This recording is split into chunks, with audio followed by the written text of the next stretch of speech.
There's no better place to kick it off probably than just I've heard you say that there's a difference between libido issues and sexual dysfunction issues. And I don't understand what are the differences? Could you help us define those? Sure. Well, we could probably spend the next couple of hours on that question alone. So it's an excellent question. So thanks. So as far as libido, that's really a desire to have sex, where some people, women wanting to want. I know it sounds crazy, but wanting to want to have sex. And that's a very important thing. However, there are some people who don't have much desire to have sex, but it doesn't bother them in the slightest. And, God bless them, that's fine. So the major issue that we're concerned about with libido is women who have decreased libido and are concerned by it. It produces significant bother or concern, and they're not happy with the situation. Okay. And then, of course, there are all sorts of performance, issues going on. And the issues with libido are so multifaceted because, of course, there's some hormonal issues, to be sure. Okay. And that's, I'm sure, what many of our, listeners are interested in. But there are also other things in our lives which are not strictly hormonal. And, one of the things my med students, my residents ask me, how do you figure out what's what? And the answer is it's really hard because, particularly, of course, one of my special hobbies is, of course, menopausal women. But if you look at any woman's life, there's so many things going on in her life besides just hormonal activities. And there are relationship issues, of course, which are primary. If you don't really like your partner, you're probably not going to want to have sex with him or with her. It's just something that you're not going to be interested in. You have to really, be happy and liking your partner there. If you're talking about sex with somebody else, there are also issues in your life. Are you tired? If we get into, for example, a new mother, okay. Oftentimes women who've just had babies, will talk to me about their decreased, sexual desire, decreased libido. Well, they're exhausted. They've been up, feeding this kid every night. They're not getting a decent night's sleep, and then they're thinking about having to go back to work. So those are issues that might overwhelm her desire to have sex, understandably.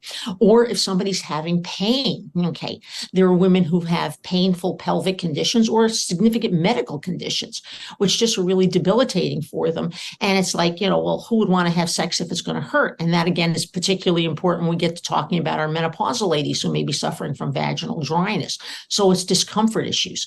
And then there are also, for many people, we're looking at our partners, we're looking at our kids, but in our population, we have, a significant aging population. People are living a lot longer. So for many of my patients, they're taking care of their mother or their father, or when I give a talk, I get a laugh on this one. I'll say, yeah, and even worse, you have to take care of your mother-in-law. That was one of my patients yesterday. So you got all these responsibilities going on, and all of those can be dampening your desire to have sex. So there are many, many things at play besides just the hormonal issues intrinsically going on for a woman. And there's also a difference between desire and arousal, right? So it's like you could get aroused, but the desire is lacking in some of these women who you just talked about because they're tired, they're mad. This is why they say the men should help with the housework, right? Because it's like it relieves the burden on the wife. It makes you feel closer to him. It makes you feel a little bit more pep in your step. It could refire your desire. You may have no problem getting aroused when you actually get down to it, but the desire can be a problem for some women. Absolutely. And it's very difficult to dissect that out as far as what they're concerned about. What's the end result? Do I really want to have sex, and is it going to be fun for me? And it's going to be fun for the relationship. And the other thing that's out there, and this is, I'm probably jumping 6 steps ahead, but there have been some reframing of issues involving, desire. And one of the women who's done the most in this area is a revered professor from British Columbia, whose name is Rosemary Basson. And she actually has formulated what she calls a circular issue on women's libido and desire. That basically it's not strictly like, a guy can just, and a guy's got, and we'll talk about testosterone in a minute. They have a lot of testosterone, and that's certainly one of the hormones significantly involved, we think, in desire. And so a guy, I want to have sex and that's it. But for women, there may be many other issues than just the hormonal issues at play. It may be she knows that if she does have an intimate relationship with her partner, that will improve the relationship, and improving the relationship will further lead to increasing her desire because the relationship is better. So it's more of a circular issue rather than just a linear model for wanting to have, okay, I'm aroused, I want to have sex, I'm done, that's good. Whereas for women, it oftentimes, and Professor Besson has talked about this a lot, is that it's because of the desire and the closeness and the intimacy that will happen in the relationship, which will further improve the relationships, will help involve, improving libido overall. So very, very complex stuff in us. Is that true for men too? Because I think of them more as simple beings who just they want to get after it, and they're not as focused on whether the relationship is in tip-top shape. You've read Dr. Besson clearly. The answer is yes. That most people think that the male model is much more of a linear model than a circular model for women. So if you're a man wanting to have sex with your wife or your partner, it would behoove you to work on the relationship, whether that's important to you or not, if you just want more sex, because you need a willing partner, and your partner's going to be more willing if she feels emotionally closer to you. Absolutely. Absolutely.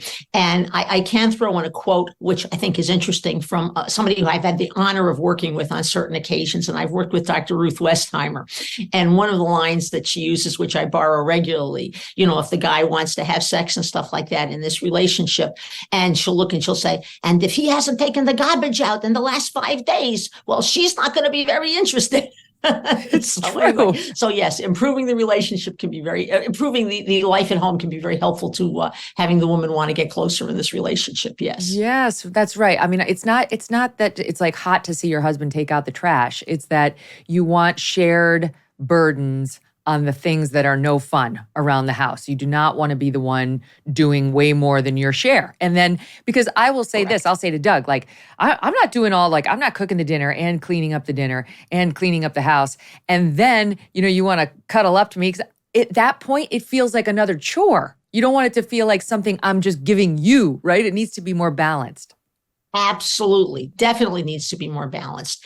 And, and in a relationship, that's good, because if the guy figures it out, that'll be great, because he'll end up getting more of what he wants too. And it'll make the relationship much stronger for the couple.